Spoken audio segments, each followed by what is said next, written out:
السلام علیکم ناظرین، آپ نے اس سے پہلے ایم جے ٹی وی پہ دیکھا نئے عدالتی سال کی تقریب ہوئی اسلام آباد میں سپریم کورٹ آف پاکستان میں، جہاں 17 سپریم کورٹ کے معزز ججز کمرہ عدالت نمبر 1 میں موجود تھے اور چیف جسٹس گلزار احمد اس تقریب کے سربراہ تھے۔ اس تقریب میں اٹارنی جنرل بیرسٹر خالد جاوید اور پاکستان بار کونسل کے وائس چیئرمین جناب عابد ساکی اور سپریم کورٹ بار ایسوسی ایشن کے صدر کلب حسن نے بھی تقاریر کی۔ بڑی دلچسپ ایک صورتحال تھی، کیونکہ یہ واحد موقع ہوتا ہے جب وکلا تنظیموں کے نمائندے براہ راست سپریم کورٹ کے 17 ججوں سے مخاطب ہوتے ہیں اور اپنے اپنے گلے شکوے ان کا اظہار کرتے ہیں۔ آج بھی بہت گلے شکوے ہوئے اور وکلا کے نمائندوں کی طرف سے بھی۔ ہمارے ساتھ ان میں سے ایک نمائندہ موجود ہیں، پاکستان بار کونسل کے وائس چیئرمین جناب عابد ساکی صاحب۔ جی عابد ساکی صاحب، بڑے گلے شکوے کیے اور آپ نے تو اپنی تقریر میں بہت کچھ کہہ دیا، اور خاص کر آپ کے جو گلے شکوے تھے وہ ججوں کی تعیناتی کے حوالے سے بھی تھے، اور اس کے علاوہ پھر جو 1843 سو موٹو کے اختیارات کے حوالے سے آپ نے کچھ نقطے اٹھائے ہیں۔ جو اس وقت پاکستان میں صورتحال ہے، لگ رہا ہے کہ ایک سیاسی جور ہے، اور میڈیا پہ بھی اور عدلیہ پہ بھی، تو آپ نے اس کی طرف بھی بڑے واضح طور پہ اشارہ کیا ہے، اور خاص کر جسٹس قاضی فائز عیسیٰ کے کیس کے حوالے سے، اور وہ بھی بینچ پر موجود تھے۔ کچھ لوگوں کی رائے میں یہ بڑی غیر معمولی بات ہے کہ ایک معزز جج کے آپ ذکر کر رہے ہیں جو بینچ پر موجود ہیں، اور آپ 17 ججوں کو کہہ رہے ہیں کہ ان کا کیس سنا جائے، اور 10 جج ان میں سے جو ہیں وہ جسٹس قاضی فائز عیسیٰ کا کیس سن رہے ہیں، جسٹس قاضی فائز عیسیٰ بھی بینچ پہ موجود ہیں۔ تو یہ بڑی ہی کچھ ایک آڈ سی ایمبیرسنگ بات نہیں تھی معزز سپریم کورٹ کے لیے؟ دیکھیں، امبیرسنگ تو میرا خیال نہیں تھی، یہ ہمارا کانسٹیٹیوشنل اور لیگل رائٹ ہے کہ ہم اس میں، چونکہ اپیلنٹس ہیں، ہم نے پٹیشنز فائل کر رکھی ہیں۔ دیکھیں، جب آپ نے ایک لیگل ایشو کو ایڈجوڈیکیٹ کرنا ہے اور اس میں آپ ایک فریق مقدمہ کے طور پہ ہیں،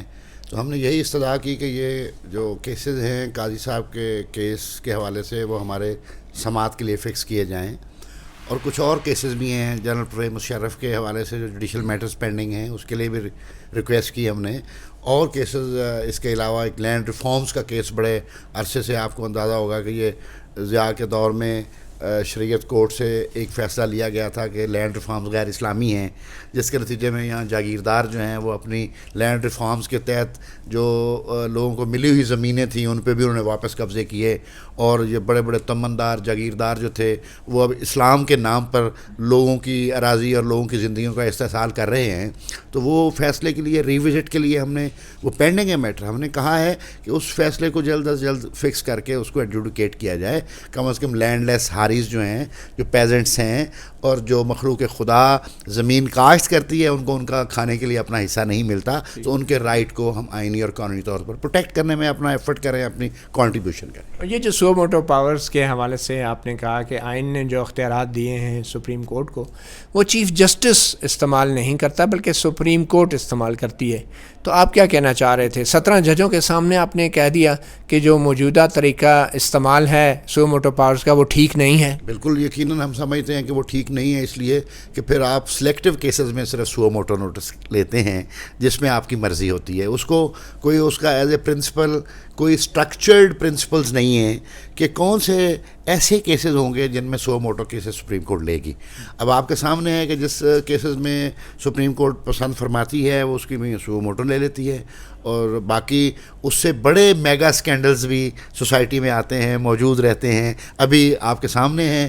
ایک تازہ سکینڈل بھی موجود ہے، لیکن اس پہ سو موٹو نہیں ہوا۔ تو ہم نے یہ کہا کہ اس ڈسپیرٹی کو اور اس سلیکٹیوٹی کو انڈو کرنے کے لیے اکیلا چیف جسٹس جو ہے وہ سپریم کورٹ میں سو موٹو نہ لے، بلکہ کم از کم 4 سینئر ججز جو ہیں وہ بیٹھ کے ڈیسائیڈ کریں۔ تو ابھی تک جو ہو رہا ہے وہ غلط ہو رہا ہے؟ میں سمجھتا ہوں آئین کا تقاضا یہ نہیں تھا جس کے مطابق سو موٹو پاورز ایکسرسائز کر رہی ہیں، کیونکہ آئین سپریم کورٹ کا لفظ استعمال کرتا ہے، چیف جسٹس کا لفظ استعمال نہیں کرتا، اور سپریم کورٹ کا مطلب پھر 17 ججز ہیں اور فل کورٹ ہے۔ تو اس لیے ہم کہتے ہیں کہ اس کو سٹرکچر کیا جائے، اس کا کم از کم کوئی رولز بنائے جائیں، کوئی طریقہ کار وضع کیا جائے، تاکہ ایک ایون جسٹس کا جو کانسیپٹ ہے وہ اسٹیبلش ہو۔ آپ نے یہ بھی کہا کہ جو ملکی حالات ہیں اس وقت، اس بات کا مشاہدہ ہے کہ آزادی رائے کو دبایا جا رہا ہے، آزاد میڈیا پہ پابندیاں لگائی جا رہی ہیں، جبری گمشدگی کے واقعات ہو رہے ہیں, شہریوں کو اغوا کیا جا رہا ہے, اٹھایا جا رہا ہے, اور جو لوگ ہیں ان کو سیاسی انتقام کا نشانہ بنایا جا رہا ہے قانون کا غلط استعمال کر کے. تو 17 ججوں کے سامنے آپ نے اتنی بڑی باتیں تو کر دی, تو آپ کے خیال میں اس کا کچھ اثر ہوگا؟ کیا واقعی یہی صورتحال ہے؟ بالکل میں سمجھتا ہوں یہی صورتحال ہے, اور ہر شخص اس بات سے واقف ہے کہ یہی صورتحال ہے. تو 17 ججز کے سامنے ہم نے اپنی استدعا اور معروضات پیش کی ہیں. یہ ہمارا کام ہے, یہ ہماری اوبلیگیشن ہے, ہماری ڈیوٹی ہے کہ ہم کوئی قصیدہ خوان تو نہیں ہیں. ہم نے آئین اور قانون کی حکمرانی اور شہری آزادیوں کے تحفظ کے لیے اپنا کردار ادا کرنا ہے جو آئین میں دیے ہوئے ہیں. As a constitutional country, this country has to run in accordance with the provisions of the constitution, اور یہ نہیں ہو سکتا. اور پھر دوسری بات یہ ہے کہ لوگوں کے جو بنیادی آئینی حقوق ہیں ان کے کسٹوڈین کون ہیں؟ ان کے کسٹوڈین عدلیہ ہے, اعلیٰ عدلیہ ہے. تو پھر ہم انہی کے سامنے اپنی چیخ و پکار کریں گے جو ہمیں اس سے بچا سکتے ہیں, یا جن کے پاس یہ آئینی ذمہ داری ہے کہ وہ ہمیں تحفظ فراہم کریں. اس سلسلے میں براہ راست پاکستان بار کونسل کوئی درخواست دائر کرنے کا ارادہ رکھتی ہے جو ملکی حالات ہیں کے حوالے سے؟ میرا خیال ہے اس وقت تو یہ قبل از وقت ہے. کوئی ایسے حالات, کوئی ایسا ایشو اگر کراپ اپ ہوتا ہے تو اوبویسلی ہم جس طرح پہلے اپنی کارروائی اور اپنی جدوجہد کرتے رہے ہم دوبارہ کریں گے. کوئی ایسی اس میں میڈیا کے ساتھ جو اس وقت ہو رہا ہے, آپ واقعی سمجھتے ہیں کہ سپریس کیا جا رہا ہے, اور کیا عدلیہ دباؤ میں ہے اس وقت؟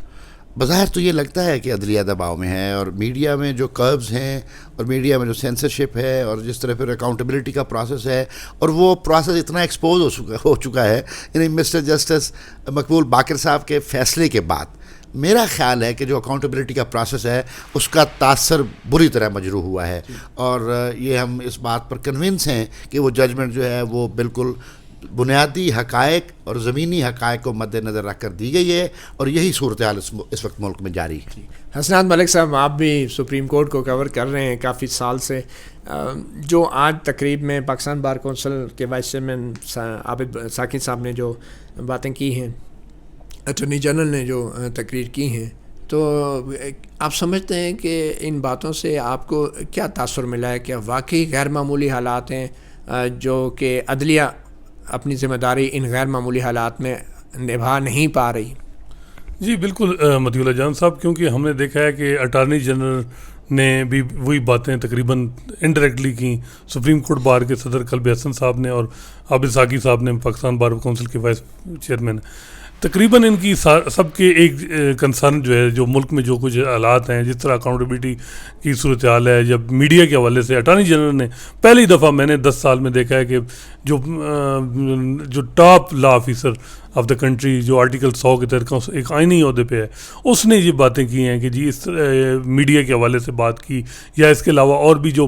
سو موٹو کے اختیارات کے حوالے سے بھی بات کی. پھر جو آخر میں جو سب سے امپورٹنٹ بات انہوں نے کی کہ جی جوڈیشری کو یونائٹ ہونا چاہیے, اور کوئی ہاؤس جب ڈیوائڈ ہوگا تو وہ کبھی بھی جو ہے وہ جو ایکسٹرنل فورسز ہیں ان کے لیے. یہ اٹارنی جنرل وہ ہیں جنہوں نے جسٹس قاضی فائز عیسیٰ کے کیس میں بطور نمائندہ وفاق پیش ہونے سے انکار کیا ہے بیرسٹر خالد جاوید. جی بالکل, اور میری اطلاعات کے مطابق انہوں نے بلکہ گورنمنٹ کو یہ ایڈوائز دی ہے کہ آگے آپ کسی قسم کا کوئی ریفرنس کسی جج کے خلاف نہ کریں. یہ جو ہے یہ چیز, یہ طریقہ کار ٹھیک نہیں ہے. اسی وجہ سے آپ کو یاد ہوگا کہ وقار سیٹھ کے حوالے سے پشاور ہائی کورٹ کے جو چیف جسٹس ہیں, ایک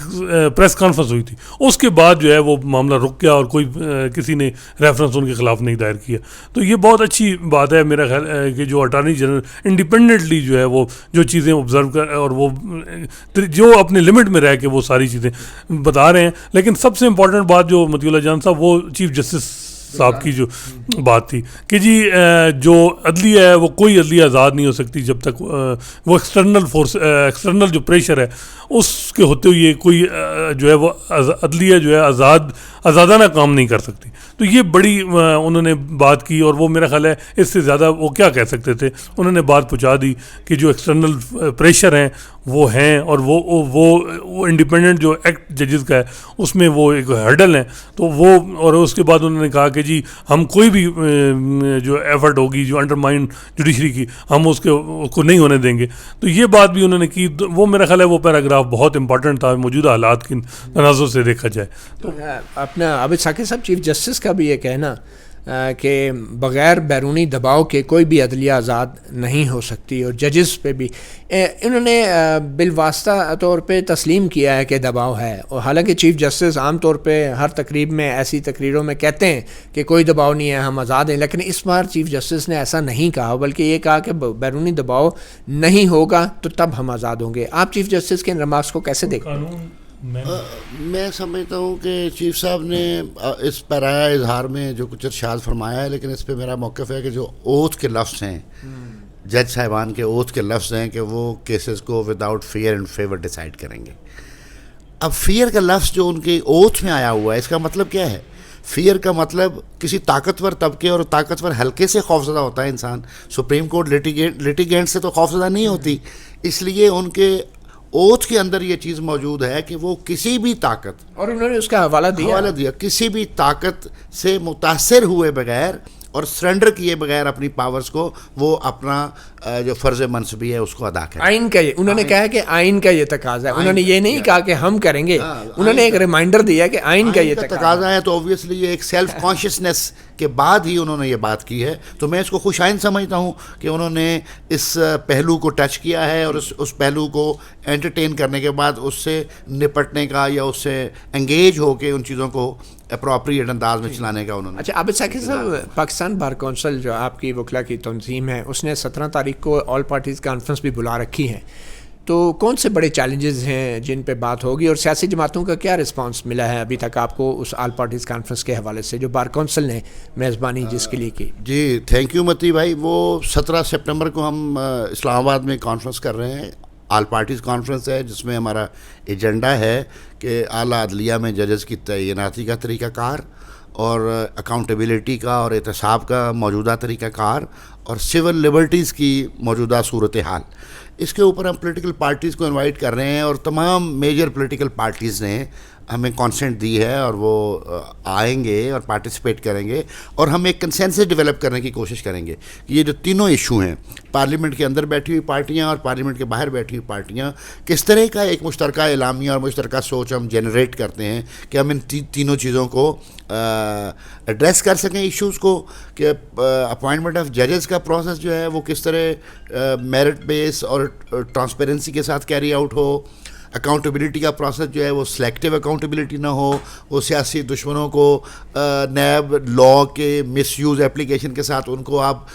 قید و بند کی صورتوں میں نہ پھینک سکیں، اور پھر جنرل سول لبرٹیز کا جو کویسچن ہے، شہری آزادیوں کا جو سوال ہے، جو آئین کے اندر ہمارے حقوق متعین ہیں ان کی جو پامالی ہے، اس کے بارے میں ریاست کا جو موجودہ کردار ہے، اس پہ ہماری گفتگو ہوگی، اور سیاسی جماعتوں سے ہم یہ کہیں گے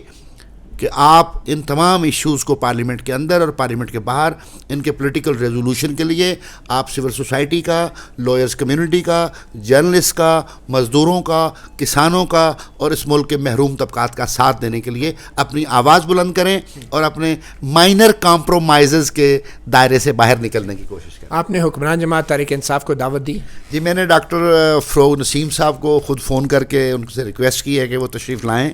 اور ہمیں عزت بخشیں، اور اس نیشنل ڈائلاگ میں وہ اپنا کنٹریبیوٹ کریں اور یہاں شامل ہوں۔ ویسے بطور وزیر قانون یا بطور تحریک انصاف کے نمائندہ؟ دونوں کیپیسٹیز ہیں ان کی۔ ہم نے تو ویسے لیٹر لکھا ہے ان کے chairman P T I Imran Khan صاحب کو،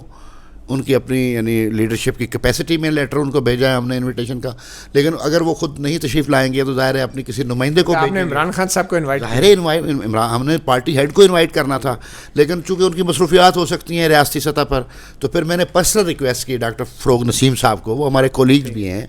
ہمارے دوست بھی ہیں، تو میں نے کہا کہ آپ تشریف لائیں اور کنٹریبیوٹ کریں۔ حسنات کتنے پراسپیکٹس دیکھ رہے ہیں جو آل پارٹیز کانفرنس وکلا بلا رہے ہیں، کیونکہ اپوزیشن جماعتیں خود تو کچھ بھی نہیں کر پا رہی، تو اس کانفرنس میں تو یقیناً شریک ہونا چاہیے انہیں؟ جی بالکل، میرا خیال ہے کہ جب بھی کوئی اس قسم کا ملک میں حالات آئیں تو جو بار ہیں ان کا رول جو ہے بڑا امپورٹنٹ رہا ہے، اور اس وقت بھی بار بڑا امپورٹنٹ رول، جب میڈیا کو اب دیکھیں کئی صحافیوں کو بے روزگار کیا جا رہا ہے، کسی کو مالکان کے ذریعے جو ہے ہراسمنٹ ان کو انڈائریکٹلی کی جا رہی ہے، اس میں صرف اس وقت وکلاء ہیں جو اس وقت کھڑے ہیں اور انہوں نے اپنی آواز بلند کر رہے ہیں، اور وہ بلکہ پولیٹیکل پارٹیز کو ہیلپ دے رہے ہیں، ان کو پلیٹ فارم دے رہے ہیں کہ یہاں آ کے اپنے ایک کوئی اعلامیہ بنائیں اور اس اسٹریٹجی بنا کے پھر آگے چلیں۔ اور سب سے بڑا امپورٹنٹ جو ایشو انہوں نے بتایا سول لبرٹیز کا، جس کا جسٹس